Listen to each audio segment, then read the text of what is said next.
Assalamualaikum warahmatullahi wabarakatuh. Halo semua, perkenalkan nama saya Irene Paramisela dari kelas 12 MIPA 3. Di sini saya akan membahas tentang radiasi sinar X. Kira-kira siapa yang menemukan sinar X? Jangan lupa tonton sampai habis ya. Produksi sinar X. Sinar X ditemukan oleh seorang ilmuwan yang berasal dari Jerman yang bernama Wilhelm Conrad Roentgen pada tahun 1895. Di dalam tabung Roentgen ada katode dan anode, dan bila katode dipanaskan lebih dari 20 derajat Celcius sampai dengan mengeluarkan listrik dan transformator. Karena panas, maka elektron-elektron dari katode ini akan terlepas. Dengan memberikan tegangan yang tinggi, maka elektron-elektron dipercepat gerakannya menuju anode.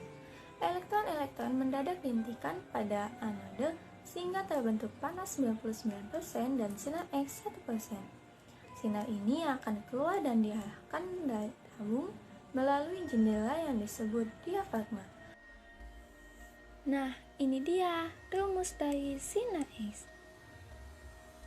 Sinar X merupakan suatu bentuk radiasi elektromagnetik yang dihasilkan dari transisi elektronik pada orbital atom bagian dalam, bukan valensi atom, dan memiliki panjang gelombang berkisar antara 0,005 hingga 10 nm dan memiliki frekuensi antara 1016 hingga 1020 Hz. Sinar X memiliki panjang gelombang yang lebih pendek daripada sinar UV dan lebih lama daripada sinar gamma. Pada efek fotolistrik, elektron pada kulit K terlepas, maka terdapat kekosongan pada kulit K. Kekosongan ini mengakibatkan atom berusaha menuju keadaan yang stabil dengan melakukan konfigurasi ulang elektron. Elektron dari kulit L akan pindah ke kulit K dan seterusnya. Proses perpindahan ini memancarkan gelombang elektromagnetik yang disebut dengan sinar X karakteristik. Pada frekuensi ini, tidak semuanya dihasilkan dengan cara yang sama. Ada suatu spektrum kontinu dari frekuensi-frekuensi sampai ke suatu harga maksimum yang disebut frekuensi cut-off. Spektrum kontinu berkaitan dengan Browns-Lum, sedangkan frekuensi cut-off maksimal bergantung pada tegangan yang diberikan pada tabung sinar X. Frekuensi puncak-puncak karakteristik hanya bergantung pada bahan yang digunakan sebagai target dalam tabung.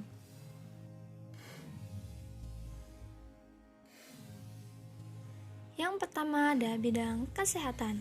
Sinar X ini bisa melihat penyebab dan gejala penyakit pada pasien. Memantau suatu jenis penyakit, misalnya ada penyumbatan pembuluh darah, kanker tulang, kerusakan gigi, dan lain-lain. Selain itu, efek biologis dari sinar X yaitu membunuh sel-sel tumor dan kanker dan mensterilkan peralatan medis.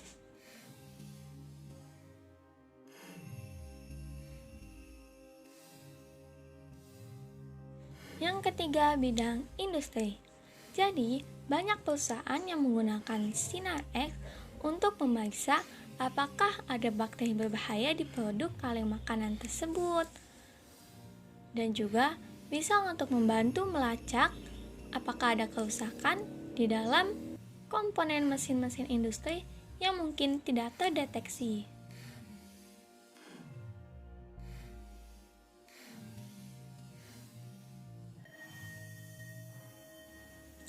Menurut kalian, sinar X itu aman gak sih bagi tubuh?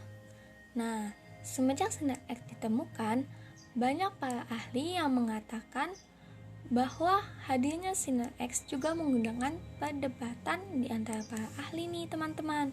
Sebagian ahli mengatakan bahwa dibandingkan dengan manfaat yang diperoleh, bahaya sinar X sangat kecil sekali.